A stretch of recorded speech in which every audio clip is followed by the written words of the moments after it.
ይሄ የኦርቶዶክስ ምልክት ነው። ይሄ ቀይ ቢጫ አረንጓዴን የሚነቅፍ ሰው ካዲ ነው።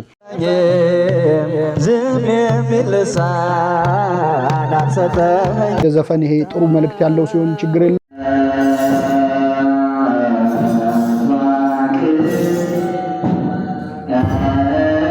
ዘፈን ይሄ ጥሩ መልእክት ያለው ሲሆን ችግር የለውም ከተባለ ቤተክርስቲያን እያንዳንዱ ዘፈን ሲወጣ ሲዲውን እየሰማች ኢቫሉዌት እያደረገች ይሄን ዘፈኑ እንዳትስፈኑ ልትል ነው ማለት ነው።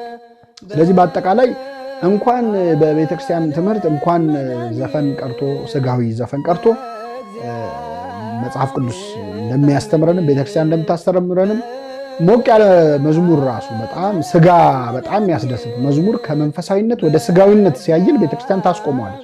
ማህሌት እንኳን ሲደምቅ በጸናጽል ነው የሚያስቆሙት አባቶቻችን። ለምን? ነፍስ እንጂ ስጋ የምትደሰትበት ስላልሆነ ዝማሬ ማለት ነው። ወደ ጥንታውያን አባቶች እርሊ ቸርች ፋዘርስ ወደምንላቸው ስንሄድ የዜማ መሳሪያም እንኳን ስጋዊ ነው ይለዋል።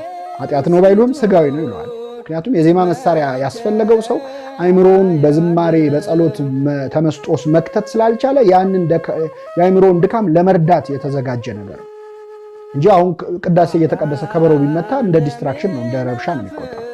ስለዚህ የዜማ መሳሪያውን እንኳን በገናውን እንኳን ህሊናህን 10 አውታር የሚለው ውሳጣዊና አፍአዊ ህዋሳትህን ነው እንደ ዜማ መሳሪያ አድርገህ እግዚአብሔርን አመስግንበት፣ ራስህን እንደ ዜማ መሳሪያ አድርገህ አቅርብ ምስጋና ብለው አባቶቻችን የቀደሙት። እንደውም የዜማ መሳሪያ ራሱ ከስጋዊነት የመጣ ነው እንጂ የእሱ እርዳታ ሳያስፈልገው ነበር ሰው መጸለይ ያለበት እስከ ማለት ይደርሳሉ። አይደለም ዘፈን ሊፈቅዱ ማለት ነው።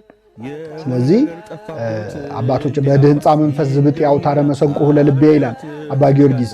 በመንፈስ ቅዱስ መምቻ የልቤን መሰንቆ ምቺው ልጅሽን ላመስግነው ይላታል እመቤታችን።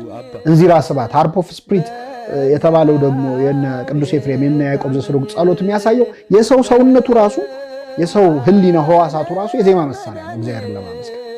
አይደለም መሳሪያ አይደለም ዘፈን መሳሪያ አይደለም የዜማ መሳሪያ የመዝሙር መሳሪያ ድምጽም የሚያስጠላ ጊዜ አለ። በአርምሞም የሚያመሰግኑ መላእክት እኮ አሉ ከተመስጦ ከተዘክሮ የተነሳ ማለት ነው። ስለዚህ ስጋውያን መሆናችን ሳይንስ ሰው ኃጢአት መስራቱ እኮ የሰውነቱ ባህሪ ነው። ቢዘፍን ቢጨፍር ቢጠጣ ከድካም የተነሳ ሲሆን ችግር የለውም። ግን ጭፈራውን ድካሙን አምጥቶ ቤተክርስቲያን አስጠምቆ መንፈሳዊ ለማድረግ መሞከር አያስፈልግም።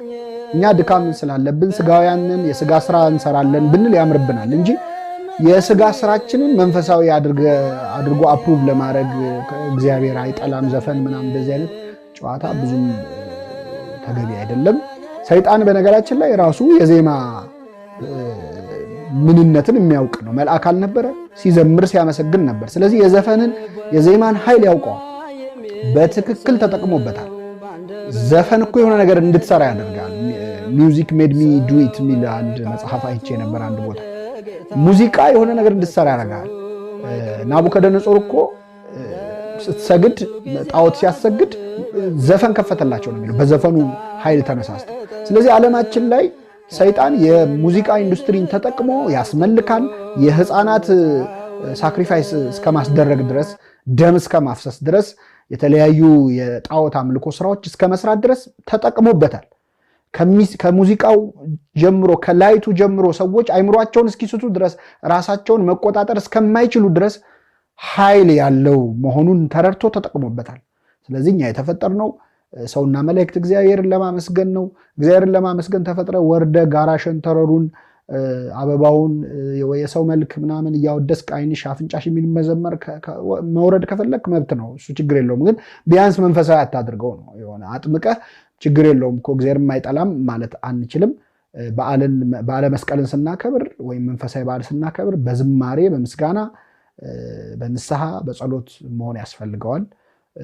ቀይ ቢጫ አረንጓዴ ባንዲራ ጨርቅ ነው፣ ማወቅ አለባችሁ። ይሄንን ማለት ነው። ይኸው ባንዲራችን ሲሰድበው ደግሞ ብላችሁ ይሄ ሰውዬ ግን ፖለቲከኛ ነው መሰል እንዳትል። ደግሞ ቀይ ቢጫ አረንጓዴ አሁን አንዳንድ ጊዜ እኮ እናስቃለን። እውነቴን ነው። ቀይ ቢጫ አረንጓዴ ታሪኩ የሚጠቅም ታሪክ አለው። ግን ቀይ ቢጫ አረንጓዴ ምክንያት ቤተክርስቲያን ስንጣላ ይሄ የኦርቶዶክስ ምልክት ነው። ይሄ ቀይ ቢጫ አረንጓዴን የሚነቅፍ ሰው ካዲ ነው። የግብፅ ክርስቲያኖች ቀይ ቢጫ አረንጓዴ ያላቸው እንዴ? ቅዱስ ኤፍሬም እኮ ቀይ ቢጫ አረንጓዴ ባንዲራ የሚባል አያውቅልህም፣ የለውም። ቄርሎስ እንደዚህ ያለ ባንዲራ የለውም። ዮሐንስ አፈወርቅ የቢጫ አረንጓዴ ባንዲራ የሚባል የለው። አዎ ታሪኩ ጥሩ ነው። እንደ ታሪክ መጠበቅ አለብን። ብዙ ዋጋ ተከፍሎበታል። ከመጽሐፍ ቅዱስ ጋር ይያያዛል። መልካም የድህነት ምልክትና ዋና የዶግማ መከራከሪያ ሆኖ ግን ሊያባላን ግን አይገባም። ከቃሉ ጋር ናችሁ። ታሪክ በታሪክነቱ መጠበቅ አለበት። ክብር በክብርነቱ መጠበቅ አለበት። ራሱን የእንጃረ ባንዲራው ብዙ ዋጋ ተከፍሎበታል። እሱን በታሪክ መነጋገር ነው። ቤተ ክርስቲያን ውስጥ ገብተን ግን ይሄ ያድነናል፣ ይሄ ያጸድቀናል፣ ይሄ ከቅስፈት ያድናል ማለት ነውር ነው። እንደዚህ የሚል የለም። እውነቴን ነው። በአዲስ አዋቂዎች መሆን አለብን። የመንደር ሰባኪ መከተል የለብን ነው። ታዲያ ምንድን ነው ምልክት አንዷ ምልክት ማርያምን ተዋት። አዎ ማርያምን ተዋት። መቃብር አምላክን ለወለደች እናት መጨረሻ ሊሆን ይችላልን? ጥያቄ የቆየኝና ማርያም ለኢትዮጵያዊ ምን ማለት እንደሆነች ያላወቃችሁ፣ ያልጠየቃችሁ፣ ያላነበባችሁ ካላችሁ እነሆ ይሄንን ቪዲዮ ማርያም ለኢትዮጵያዊ ስል ሰየምኩት። ማርያም ለኢትዮጵያዊ። ማርያም ማህበር ናት፣ ጽዋ ናት፣ ዝክር ናት። በስሟ ተሰብስቦ እግዚአብሔር ይመለክበታል። በስሟ ተበልቶ፣ በስሟ ተጠጥቶ፣ በስሟ ተመጽውቶ፣ በስሟ ተሰብስቦ ባዳ እንደ ስጋ ዘመድ ይዋደድበታል።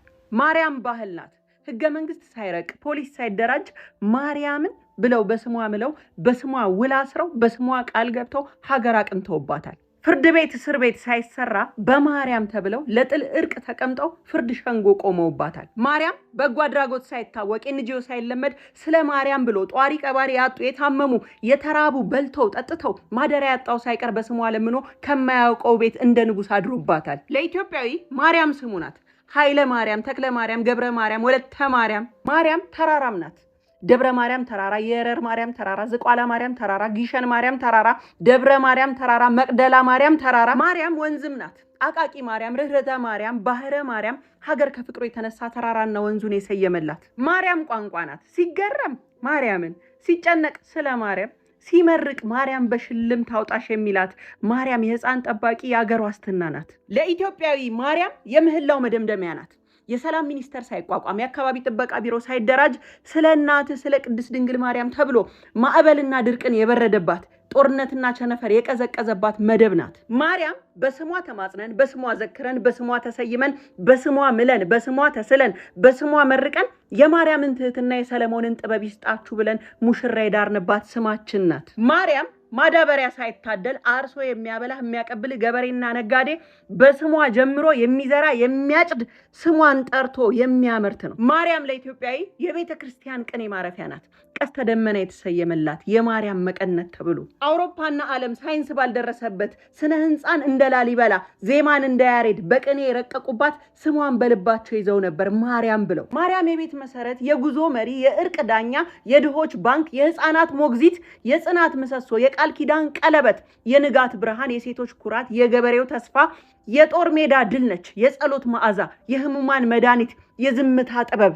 የዘመንክ መስሎ ስሟን የጣልክ ሁሉ እውነተኛ ስልጣኔ እግዚአብሔርን መፍራት፣ ፈጣሪን ማምለክ፣ መገዛት አልፎም በደካማ ስጋ እኔ እናንተ በያዝነው በደካማ ስጋ በሐሳብ በቃልና በስጋ ከክፉ ሐሳብ ሁሉ የራቀች ንጽሕት ፍጹም ንጽሕት ጸጋን የተመላሽ ሆይ እንዳላት መልአኩ በመለኮት ጸጋ የተሞላች ወላዲተ አምላክ ማደር ኦፍ ጋድ ከመላእክት የከበረች የማይቻለውን የቻለች የስጋና የመለኮት መገናኛ አክታሚተ ድንግል የተፈጥሮ ሕግ ለሁሉም አንድ ሲሆን ለእሷ የተለወጠባት ድንግል በስጋው ህሊና የተባለች ስጋና ህሊና ንጽሕት ያለባት ምህረተ ቃል ኪዳን ባለቤት የሆነችን ድንግል የጣልክ በትህትናዋ አምላክን ከሰማይ ስላወረደች በንጽህናዋ የመለኮት ማደሪያ ለሆነች በእናትነት ለፈጣሪ እናት ለመባል የበቃች ሰው ሆና ሳለች ከመላእክት ላስበለጣት ጌታ ስለቀረበች ለ5500 ዘመናት ከአዳምና ሔዋን ጀምሮ በነቢያት ዘንድ እነሆ ድንግል ትጸንሳለች ወንድ ልጅም ትወልዳለች ተብላ የተጠበቀች በኢሳይያስ፣ በሕዝቅኤል፣ በዳዊት በወርቅ ልብስ ተጎናጽፋ በንጉሥ ቀኝ ትቆማለች ተብላ የተጠበቀች ያዕቆብ በህልሙ ያያት መሰላል